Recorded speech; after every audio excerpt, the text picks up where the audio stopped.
Let's not even talk about the movie for a second. Let's just talk about the marketing campaign, because this is one of the worst marketing campaigns I've ever heard of or seen for a movie in my young life. But, let's put aside the trailers, let's put aside all the bad buzz, and let's talk about the actual movie.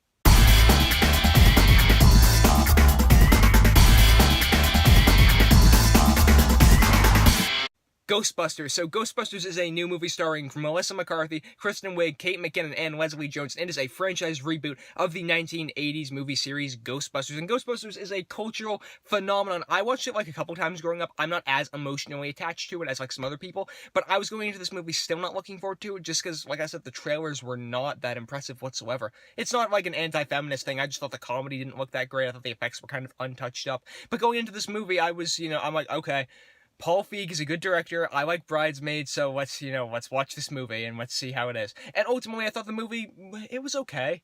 This movie was one of the most like half and half movies I've ever seen in my life, because half the things in the movie really work, half of them don't. Let's talk about Melissa McCarthy, Kristen Wiig, and Leslie Jones. Three very funny ladies. I thought they all worked really well in this movie. That being said, I left one Ghostbuster off the list because the other half of this movie, aside from those three, really, the rest of the cast isn't that good, including Kate McKinnon. Kate McKinnon was the one I was really looking forward to going in. I thought in the trailer she had the most swagger to her. I thought she was the one that looked the coolest. She was just kind of strange and different. But it felt like she was in kind of a different movie. She was just making these weird faces. It felt like the director just told her to be smart and wacky, and that's what she was in the movie. She didn't have that much depth to her. Which is a shame, because I think Kate McKinnon is an extremely funny lady. I mean, it's a shame, because, I don't know, the script just wasn't there for her character as much as the other three. But, maybe they'll go into her in the sequel. Chris Hemsworth, there were some jokes about him being dumb in the movie that worked, and a lot that didn't. And from there, the supporting cast just gets worse and worse and worse, starting with the villain in this movie. The villain is a complete throwaway, and by the time you get to the end of the movie, the second half of the movie is just his plot and his scheme, like, being thrown into action. It just doesn't work whatsoever, because you don't build up the villain, and you don't really establish why he's doing his scheme, or, like, really what it means.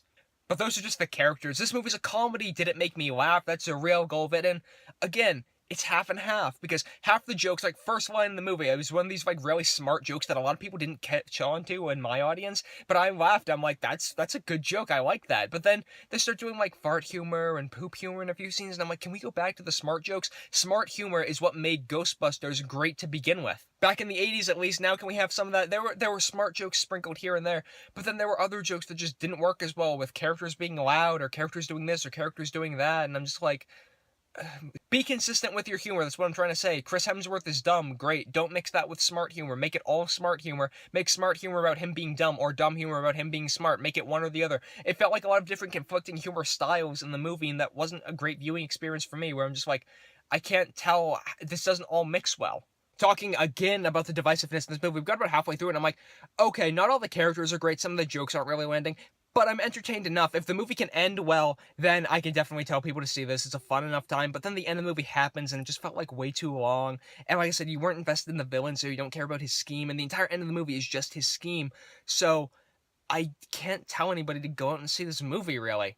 Like I said, people are going to hate on this movie just to hate it, but I thought it was an okay time. I think that if you watch this movie on cable, you'll probably like it. I think if you're watching this movie like at a party or something, like it's just on in the background while we're doing other things, you'd probably like it. But overall, for the theater experience, when tickets are like $12.99 or something like that, just save your money and see something else. So it saddens me to say I'm going to give Ghostbusters a C+.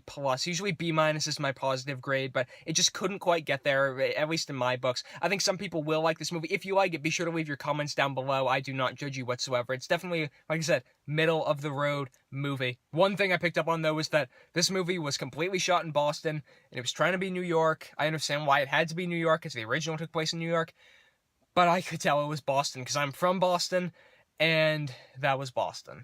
But guys, those are just my thoughts on Ghostbusters. Like I already said, leave your comments on what you thought about it down below. Go over to mymoviethoughts.com if you want to see some more posts from me. Follow me on Twitter. I am at John M. Hayeck. Be sure to subscribe to this channel if you want to see a bunch of new posts from me. Be sure to comment on this video and like it, share it with some friends. I'm John Hayeck, and as always, thank you guys so much for watching.